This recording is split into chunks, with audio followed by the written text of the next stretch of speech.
She sat me by the kitchen. That's where I watched my son get married. Through a swinging door behind a tray of shrimp cocktail. I paid for the wedding. Every flower, every chair. But when the music started and the toasts began, I wasn't part of it. Not even close. I smiled, stayed quiet, and after the last bite of cake, I burned it all to the ground with one phone call. Subscribe if this story finds you, and tell me, where in the world are you watching from? There was no sign, no card, no nameplate, no warm greeting. Just a folding chair with a paper napkin tossed over the seat. That was my place, between a stack of used trays and a wheeled cart with a broken wheel that squeaked every time someone pushed it. I stood there for a few seconds, blinking hard. The scent of marinara hung in the air, thick and sour, clinging to the steam from the kitchen doors. I felt the heat from the ovens against my back, and something inside me twisted. I looked down at my dress, soft mauve chiffon, hand-stitched. I had spent 3 hours getting my hair done that morning. 3 hours pretending this day would be as special for me as it was for them. But no one had told me. No one said, "We've made other seating arrangements." No one even looked at me when I arrived. Not even Daniel. He was too busy, smiling wide, adjusting his cufflinks, letting her mother kiss him on the cheek like she'd raised him. Like she was the one who stayed up every night when he had night terrors. Like she was the one who took double shifts when he needed braces and I couldn't afford both rent and his smile. I clutched my little handbag, beige leather, the one he bought me years ago for Mother's Day when he still called me Mama. My hands were shaking. I could feel it in my wrists, a subtle vibration like something electrical trying to escape through my fingertips. The catering manager, a boy who couldn't be more than, smiled awkwardly. They said you were supposed to wait back here, ma'am. The bride didn't want, any visual clashes with the theme?" I stared at him. "Theme?" He winced, glancing at the swinging doors. The silver edge hit the wall again with a sharp bang. Laughter spilled in from the reception hall, followed by a burst of music. Like aesthetic consistency, with the photos and all. I sat down slowly. The chair creaked. There was a dark stain on the floor under my feet. Gravy, maybe. My shoes stuck slightly when I shifted them. I looked at my nails, freshly done in a soft pink, then at the cold chicken breast someone had dropped in front of me on a chipped white plate. The worst part? I didn't say anything, not one word, because it was his day, because I told myself, don't ruin this for him, don't be that mother, because I had paid for it all and still believed that meant something. I pulled out the program I'd been handed at the church, elegant cursive on cream cardstock, no mention of me anywhere. Her father walked her down the aisle. Her mother gave the first speech. I was just the purse string, the ghost in the kitchen, the woman no one wanted in the picture. The door swung again. I caught a glimpse of the chandelier, the band starting up, the first dance, Daniel and Emily twirling under soft gold light. He didn't look my way once. I pressed my napkin to my mouth, pretending to dab a non-existent stain. My eyes burned. I told myself it was the onions from the kitchen, the steam, the heat, not the betrayal. But it was. God, it was. And somewhere deep inside me, something cracked, quietly. Like a hairline fracture in glass you don't notice until the whole pane shatters. I stared at the wall in front of me. There was a patch of peeling paint behind a fire extinguisher. I stared at it so hard, I thought I'd burn a hole through it. That spot became my anchor, my focal point, the only thing keeping me from falling apart in front of a waiter carrying crab puffs. Because if I let it out, if I started crying, I didn't know if I'd ever stop. I took a deep breath, then another. The chicken on my plate had gone cold. I didn't touch it. Eventually, someone brought out dessert. I didn't taste it, just stared at the layers of white and gold, her colors, her perfect little vision. And then I made the call. It was short, direct. I didn't need to explain myself. Just 3 simple cancellations: the flowers for tomorrow's brunch, the second half of the band's payment, and the open bar that was supposed to last until midnight. My voice was steady, calm, controlled. And when I hung up, I didn't feel guilt. I didn't feel regret. I felt the first flicker of something I hadn't known in years. Power. I looked down at my hands again, no longer shaking, my heart no longer racing, just a quiet hum, like an engine coming back to life. The door swung again. Another flash of light, of laughter, of the life I was excluded from. Let them toast without me. I had my own plans now. I didn't sleep that night. Not for a second. I lay in that stiff hotel bed, still in my dress, staring at the ceiling fan spinning above me like it might suddenly unscrew and crash onto my chest. I half hoped it would. I could still smell the kitchen grease in my hair. The perfume of expensive roses mingled with the sour scent of my own sweat, humiliation clinging to my skin like a second layer. At some point I kicked off my shoes. My feet were swollen. They'd hurt during the whole reception, but I hadn't dared take them off. I needed to look presentable, even in the kitchen. It was around a.m. when I sat up. The digital clock glowed red. My phone buzzed again on the nightstand. I didn't check it. I already knew what was there. Missed calls from Daniel, from Emily. A message from my niece that just said, "What happened? Everyone's freaking out." I opened the wedding budget spreadsheet on my tablet. I'd been keeping it meticulously for over a year. I knew every cent, every adjustment, every upgrade, every indulgence Emily asked for, always with a tight smile and that word she used like a knife wrapped in satin: elevated. "Margaret, we just want something a little more elevated." That's how I ended up agreeing to hand-calligraphed invitations from some boutique Etsy vendor in Vermont. That's how the venue changed from the community church hall to a restored barn with chandeliers and antique whiskey barrels. That's how the open bar added a custom cocktail menu, and the cake went from 2 tiers to 5. I paid for it all. No one offered to split the cost. Not Daniel, not her parents. And I never asked, because I wanted him to have everything I couldn't afford when I was raising him. I scrolled through the transactions. My breath caught when I saw them. 2 unauthorized charges made just days before the wedding. Bar tab from a tasting event. Dress rehearsal dinner upgrade. Same restaurant where they sat me in the back near the kitchen again. My stomach clenched. I double-checked the card. My card. Used without permission. And then I saw the note she left on Venmo to one of her bridesmaids. "His mom is covering everything. Might as well go big." Wedding vibes. I didn't cry. Not this time. I felt nothing. That strange, heavy nothing that comes after too much pain. Like my insides had gone numb. Like my nerve endings had curled inward to protect themselves. I reached over and turned on the lamp. The light stung my eyes. I went to the mirror above the dresser. My reflection startled me. There was mascara smudged beneath my eyes. The soft lines of my mouth had hardened into something unfamiliar. My hair was flat, one side crushed from the pillow. I looked like someone who had aged 10 years in one night. But then, something shifted. I smoothed my hair back, washed my face, sat down at the desk, and opened my email. I drafted 3 messages. One to the florist: "Please cancel Sunday delivery. The payment balance is withheld. Thank you." One to the band: "Due to changes in the event schedule, we will not require the second performance. Please consider the matter closed." One to the bar vendor: "We're scaling back post-reception services. Please cancel the second shift. Do not process the remaining balance." All were polite, all professional, but final. It was almost dawn when I hit send, and when the sky outside turned from black to bruised blue, I closed my tablet, sat on the bed, listened to the quiet hum of the air conditioning, and for the first time in months, I felt like myself again. I wasn't angry, not yet, but I was done. Done being convenient, done being the wallet, done being the afterthought. Let them figure it out, let them scramble, let them remember the moment the music cut off, the bar stopped pouring, the flowers never arrived, and wonder why. And maybe, just maybe, they'd remember who made that wedding possible in the first place. The woman in the kitchen, the one they didn't want in the photos. The music pulsed through the wall like a distant heartbeat. I sat there, in that folding chair, with a plate of cold hors d'oeuvres and a Diet Coke from the catering cooler, and tried not to listen, but I couldn't help it. Every laugh, every cheer, every clinking glass, it all made its way back through the swinging door, like a cruel reminder of where I wasn't.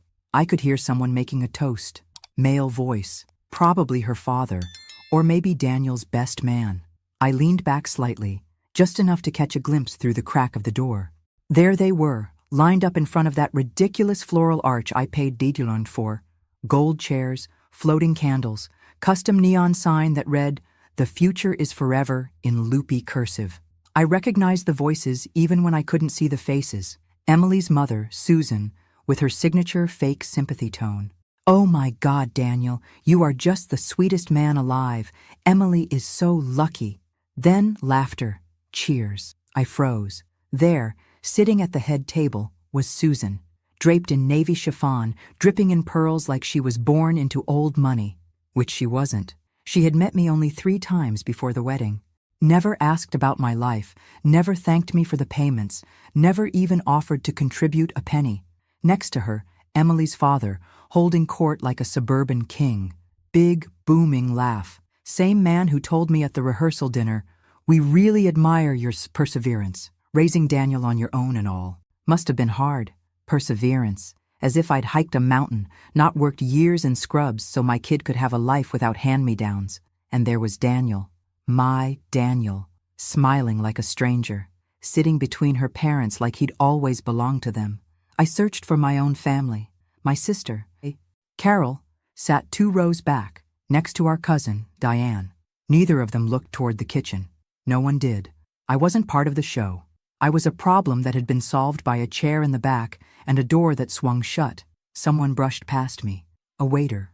Young girl, probably in college. She glanced at my plate and smiled, awkward and guilty. "Do you want, a refill or anything?" I shook my head. "I'm fine." But I wasn't. God, I wasn't. Every inch of me ached, feet, shoulders, jaw clenched so tight it pulsed behind my eyes. My heart sat heavy in my chest, like a lump of something rotten that refused to move.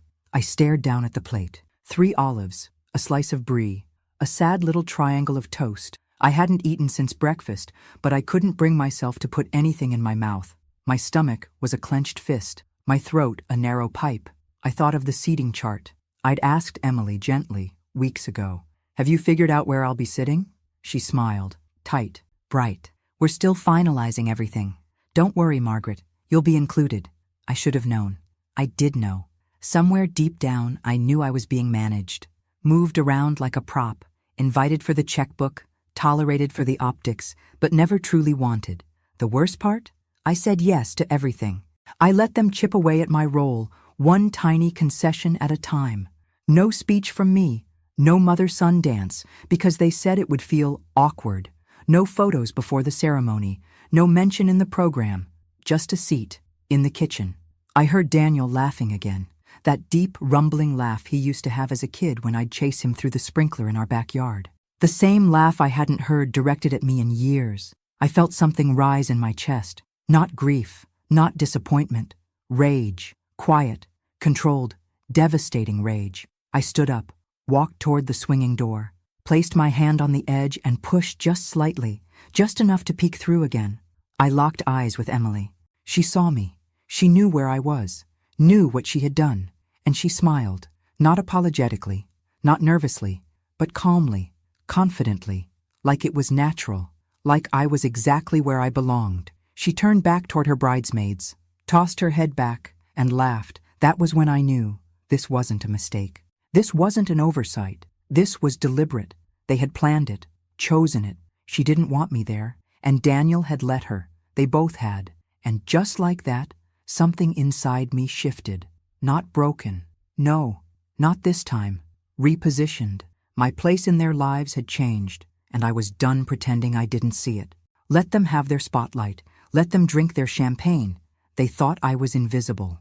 They had no idea what I could take away. The toast started while I was still standing by the kitchen door. Someone had dimmed the lights in the reception hall. I could see the glow of string lights above, and the shimmer of gold from the chargers on each table. The mic squealed once, and then her father's voice boomed through the room like a game show host. "To our daughter Emily and her perfect new husband Daniel." Cheers erupted.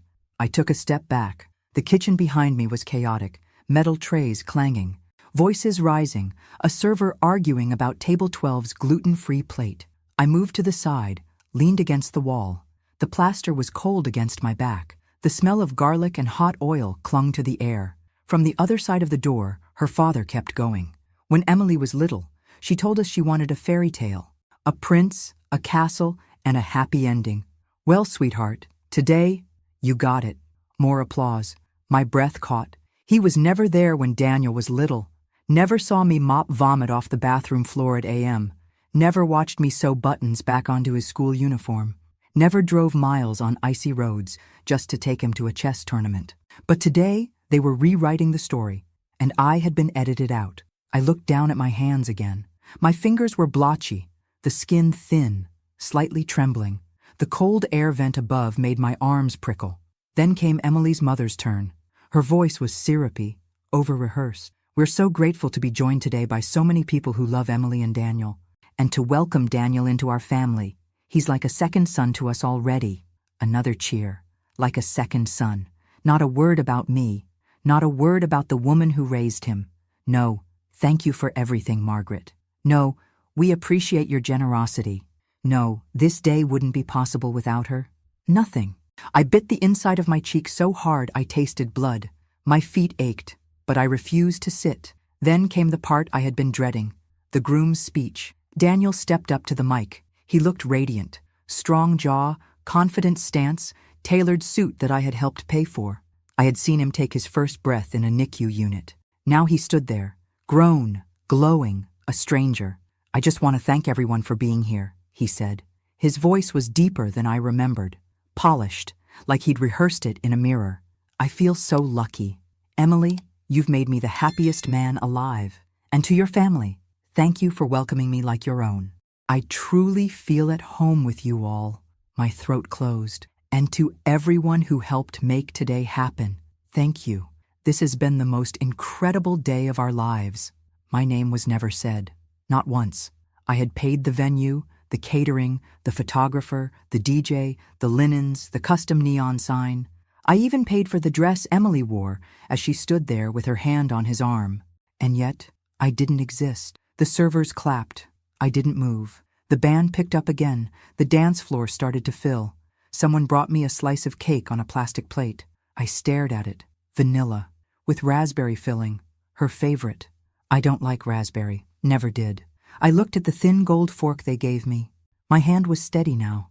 I remembered when Daniel turned 10 and asked for chocolate cake with sprinkles. I worked 2 extra shifts just to buy the one from the bakery he'd pointed to in the window. His eyes lit up when he saw it. He hugged me so tight that day. That boy was gone. In his place, a man who didn't even remember to save me a chair. I set the cake aside. I waited until the last bite of dessert was served, until people were getting up, loosening their ties, wiping icing from their lips, until the music hit that perfect peak. Then I walked out of the kitchen, straight past the servers, straight past the bar, out the side door. The air outside was cool and still, the kind of silence that hums in your ears. I took out my phone. 3 calls, 1 to the florist, 1 to the band, 1 to the bar manager, polite, direct, no need for explanations. By the time I walked back into the hotel, the wheels were already turning. Tomorrow's brunch? Cancelled. Late-night music set? Pulled. Second bartender and cocktail menu? Gone. I had stayed quiet long enough. Let them enjoy what's left. Let them feel the gap, the absence. Let them ask questions. I didn't care if they called me dramatic, petty, ungrateful. They already erased me from the story. All I did was turn the page. The hotel room smelled like rose lotion and something faintly metallic. Maybe the stress, maybe my skin. I sat cross-legged on the bed, the comforter still perfectly made beneath me, untouched since I checked in 2 nights ago. I hadn't cried, not once, but something inside me had turned cold. Not frozen, no. Frozen things are brittle. They crack. I was hardening, tempered. The sun hadn't even come up yet. I reached for my purse and pulled out my phone. 6 missed calls, 2 voicemails, a dozen messages. "Daniel, where are you? Why is the brunch canceled? Mom, seriously, this isn't funny. Emily, I don't understand what's going on. Are you okay? Please respond. This is so childish." I laughed, quietly. Just a puff of air through my nose. Childish? I opened the banking app again. My fingers moved with the muscle memory of someone who had balanced a checkbook every Sunday for 3 decades. The charges were still there, unauthorized, arrogant. The bride, my new daughter-in-law, had helped herself to my card for a pre-wedding bar crawl and a spa day with her bridal party. I could see it all in the itemized receipts. Bottles of champagne, manicures, facial masks, brunch for 8. No one asked me. No one even told me. The trust I'd carried in my chest like an old quilt, warm, familiar, felt shredded, like someone had taken scissors to it while I slept. I clicked over to my emails. There were 2 new ones, one from the florist. "We're disappointed by the sudden cancellation, but we understand. Per our agreement, no refunds for less than our notice." Fine. The second email was from the band's manager. We were halfway through setting up when the cancellation came in. It's extremely unusual, but your message was clear. We'll leave the deposit untouched. Also fine. I wasn't doing this for a refund. This was for me, for the invisible woman in the kitchen chair, for the mother erased from her own son's milestone. My stomach growled. I hadn't eaten since the day before. The idea of food made me nauseous. Instead, I got up, pulled the stiff curtains open, and watched the sun bleed into the sky. Orange, then pink, then a pale yellow that made everything look unreal. And then I remembered something. A little red file folder, stuffed away in the drawer of my dresser back home. Old paperwork, legal things, letters I never threw out. I felt pulled to it, like it had been whispering to me this whole time. I packed my things slowly, took a shower, washed off the perfume and the resentment, dried my hair, put on jeans and a button-down shirt that still smelled faintly like lavender detergent, checked out of the hotel without a word. The drive home was quiet, just the sound of tires on asphalt and the soft static of the radio playing songs I didn't know. The kind of drive where you start to hear your own thoughts, loud and unfiltered. He didn't mention you. They all saw where you were sitting. No one did anything. When I pulled into my driveway, the roses I had planted 2 summers ago were in full bloom. I didn't stop to admire them. I went straight to the bedroom, opened the dresser, pulled the red folder out, sat on the bed. At the bottom of the stack, beneath old insurance papers and a few photos I hadn't looked at in years, was a letter. The envelope was yellowed at the corners, postmarked from Arizona, a date written in my late husband's handwriting, the year he left. I remembered finding it weeks after he died. I hadn't opened it then. I couldn't. It had felt like salt in an open wound, like letting him speak from the grave when I wasn't ready to listen. But now, I slid my finger under the flap. The paper was thin, his handwriting slanted and familiar. It started simple. Margaret, I know you never wanted to hear from me again, but I need to tell you something. I felt my pulse pick up. My hands trembled slightly. I've been carrying a secret, and I can't take it to the grave. You deserve the truth. Daniel, he isn't biologically yours. I found out years ago. Emily was pregnant when we got together. I thought I could pretend he was mine, but he's not, and neither of us ever told you. I stopped reading. The room spun just for a second, then settled. I read the rest. Apologies, excuses, regrets, words that meant nothing now. Daniel, my Daniel, was the product of an affair, another woman's child, left on my doorstep like a test I didn't know I was taking, and I passed. God help me, I passed. Every scraped knee, every bedtime story, every night shift I took to buy him sneakers and class photos, I passed with flying colors. And yet, here I was, discarded, replaced, erased. But now, I had a new clarity, a truth sharp enough to cut through years of silence. And I was done bleeding. I didn't cry. Even as I sat there with that letter trembling in my lap, the weight of it heavier than anything I'd ever held, I didn't shed a single tear. What would be the point? Tears had built Daniel's childhood. Tears paid for his shoes, his asthma medication, his first car. They filled my pillow after his father left, and again when he walked across that high school stage, not once turning to wave at me in the crowd. I had run out of tears years ago. What I had now was something else. Not grief, not heartbreak. Clarity. I walked to the kitchen and poured myself a cup of coffee. Black, strong. I sat by the window and watched the neighbor's sprinkler tick, tick, tick across the lawn. It was a normal Sunday morning, but I was no longer the woman who paid for someone else's fairy tale and got a folding chair behind the punch bowl in return. I was no longer the woman who would swallow this. Not this. I opened my phone and began with the florist. My voice was calm, polite. I thanked them for their understanding, confirmed again that Sunday's arrangements would not be needed. I didn't explain. I didn't owe them that. The band was next. Same tone, same silence about the reason. Then the bar service. Hi, this is Margaret Langley. Yes, that's right. I'm calling to cancel the cocktail reception for the post-wedding brunch. Yes. No issues. Just a change of heart. Thank you. Click. 3 calls, 3 cuts. I could have left it there, but I didn't, because I knew what was coming. I turned off my phone, turned it back on 5 minutes later. 38 unread messages, 3 voicemails. Daniel again. Mom, where are you? The band didn't show. What the hell is going on? Emily's mother. I don't know what's happening, but this is incredibly unprofessional. People are asking questions. Then Emily herself. Margaret, seriously, is this because you were upset about the seating? That's just petty. We had a vision. Don't ruin this. Petty. The word echoed, like a slur, like a branding iron. And yet, when I closed my eyes, all I could see was her smirking across the reception hall, knowing where I was. Knowing what she had done. Knowing I wouldn't fight back. Until now. I turned off the phone again. Let them spiral. Let the questions pile up. Let them realize the bar ran dry because I was the well.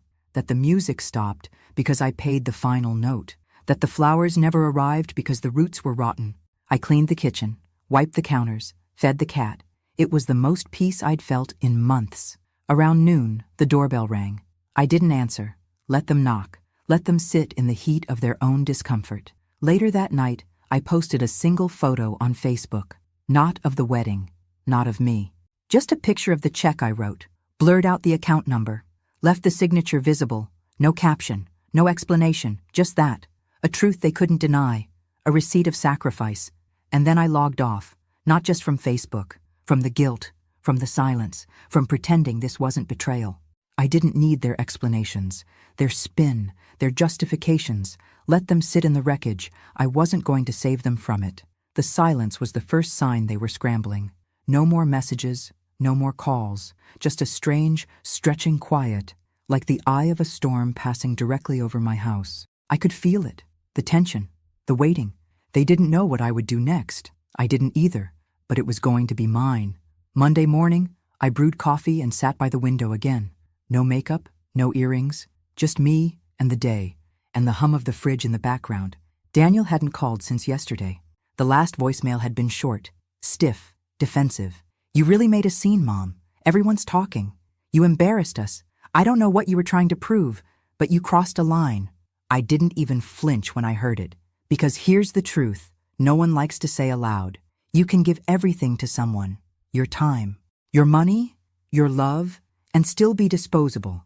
You can build their entire world and still be told you're not part of the aesthetic. The betrayal didn't surprise me anymore. What surprised me was how little I cared now that I'd stopped begging for their approval.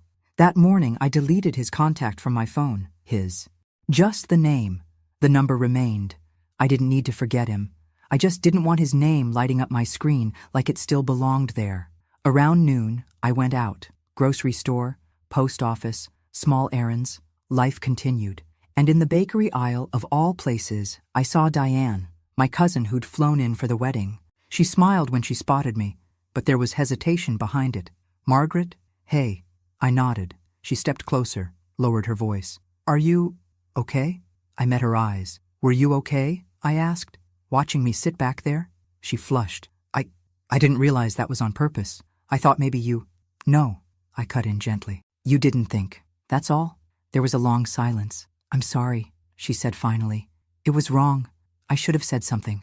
I nodded once. Thank you. She looked relieved, like that small moment of accountability had freed her. It hadn't freed me, but it was a start. When I got home, I found a bouquet on my porch. Carnations, the cheap kind, already wilting. No card. I didn't bring them inside. Instead, I walked them straight to the trash bin. Later that evening, I checked Facebook. The photo of the check had nearly 100 comments. Old friends, colleagues, neighbors, people I hadn't heard from in years. Some were confused, some were outraged, but most understood. One comment stuck out. This broke my heart, Margaret, and I've never related to something so deeply. Thank you for showing us we don't have to stay quiet. That was it.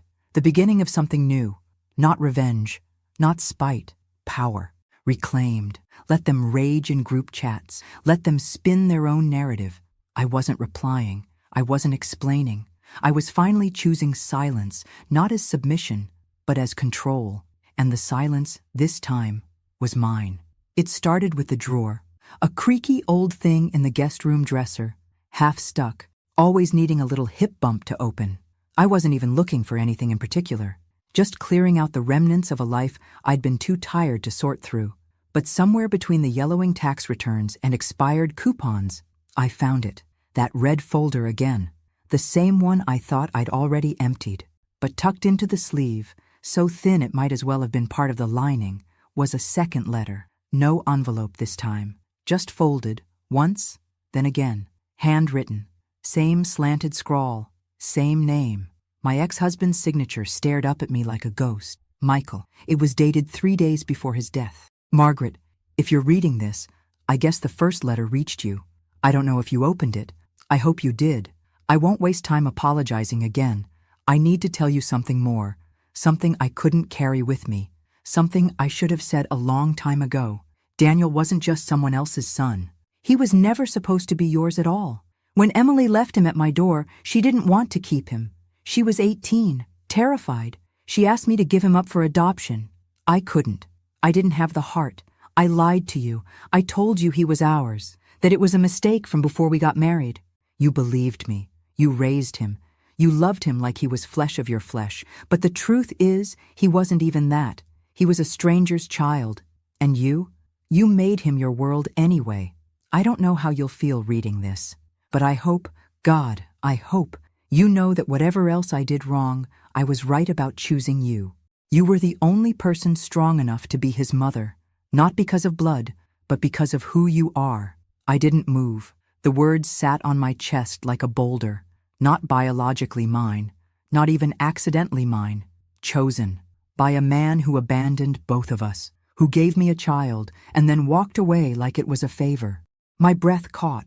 For the first time in days, my knees went weak. I sat down on the edge of the bed, paper still in my hand. 1,000 images flashed in my mind.